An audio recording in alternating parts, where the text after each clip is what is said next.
and welcome to another edition of The Fourth Estate on Viusasa, a Citizen TV product. Now, what happens when an investigative journalist becomes a member of parliament? Will they still be able to keep leaders accountable when they are one of them? That's what I sought to find out in this next interview with senior investigative journalist and Nyali member of parliament, Mohamed Ali.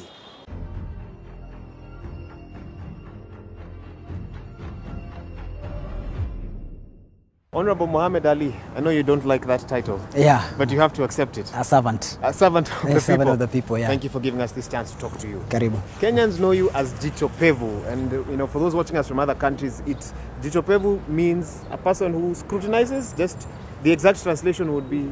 Well, it's an eye that sees maybe beyond the wall, or Okay. yeah. Okay. You see what people don't see. And they call you that because you are one of the leading investigative journalists in this country.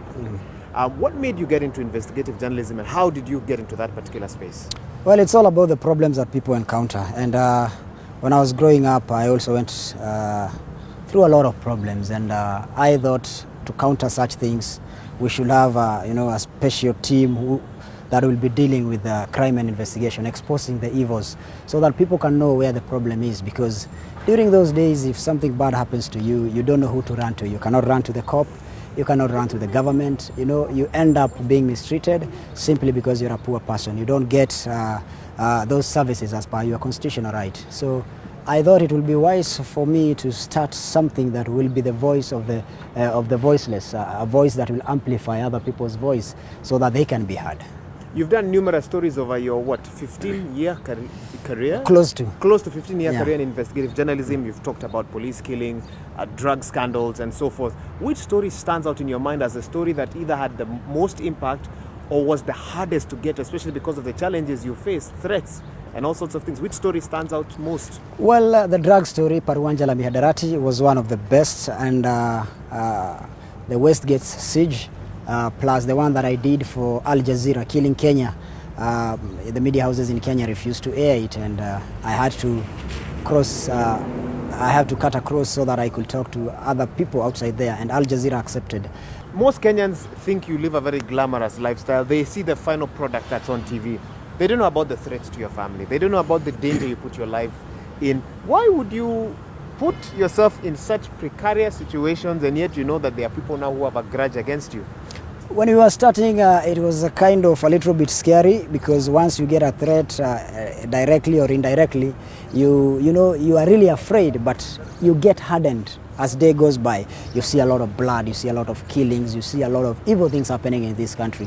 It hardens you, and it gives you more power to tell these stories that people are afraid of. Yeah, we are threatened every day. It's like a breakfast, lunch, and dinner to us, but we can't stop. What do you think so far has been the impact of the work that you've done? There are many who say that the more things change in Kenya, the more they remain the same. Corruption is still the headline in our newspapers, and yet we know there are investigative journalists here. Do you feel you've had impact? Yeah, there's a bigger impact, because every time that we do some stories, we could see changes. Some just show changes. Yes. The government will just superficial. Do superficial. Yes. They will just do it to prove that they are doing something. But others are real changes. For example, when we did the piracy story in Pirates in Somalia, yes, we traveled to Bosaso with my colleague John Alanamu, and we showed how the money was coming into the Kenyan market, how these people are buying properties in Kenya, making it difficult for Kenyans even to rent a house, because the price was shooting up, and they were investing big time in properties. So when we did this story and we showed how the money flows to Kenya, the government had to chip in. And that's why you see from nowadays, for a long time, that when you want to send money from Europe or from any other country, or you want to deposit some cash in an account, you cannot deposit more than $1 million, because you must explain the source of this money. I know that you face various challenges with getting your stories aired, and I want to hear from you your take on the state of media in Kenya, and whether media in Kenya has helped investigative journalism to grow or fought it.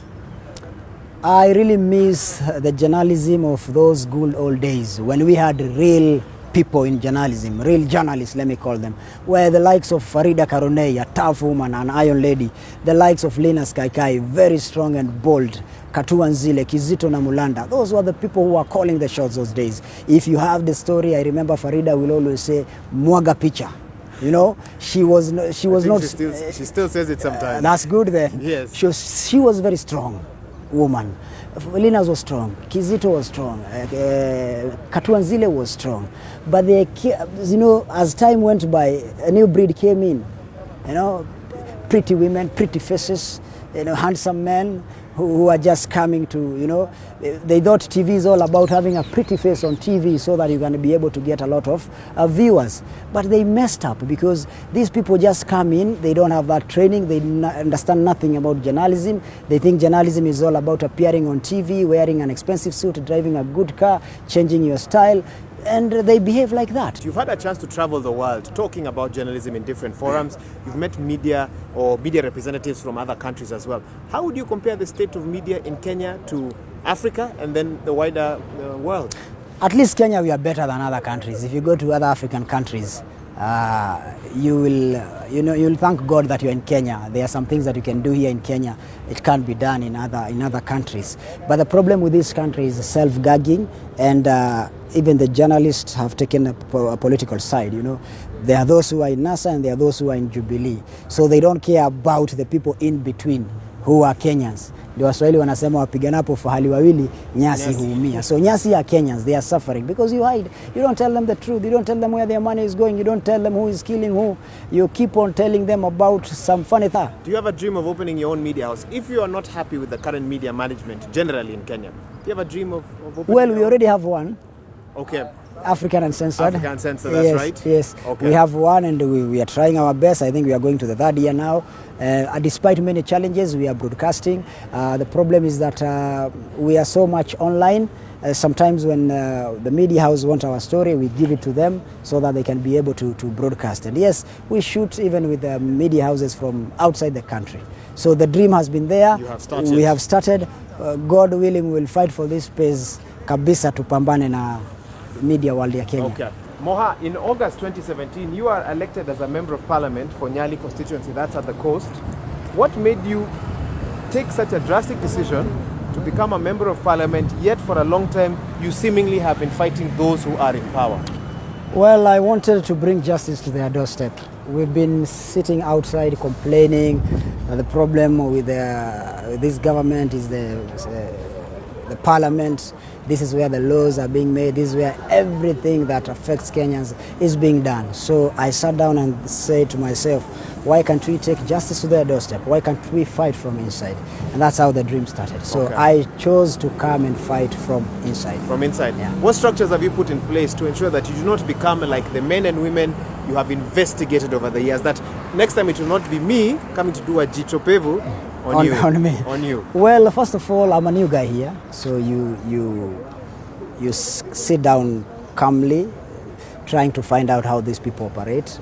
You just don't come into their territory and you want to do some things. You overturn everything overnight. Just first understand the house itself, how they operate, and slowly by slowly you know a lot of things. And when you start now doing your things, it's a person who has experience inside parliament and he knows how to do it. You just don't come and get inside and say that you're starting to do a jichopevu. Well, for the last 2-3 months, there have been a problem in this country. So even settling down in parliament was a problem. So it's all about observing. Okay. Yeah. So you want to tell Kenyans that your journalism days are not over? I'm still a journalist. I'll be a journalist. I'll die a journalist. And I'm working on something as we speak.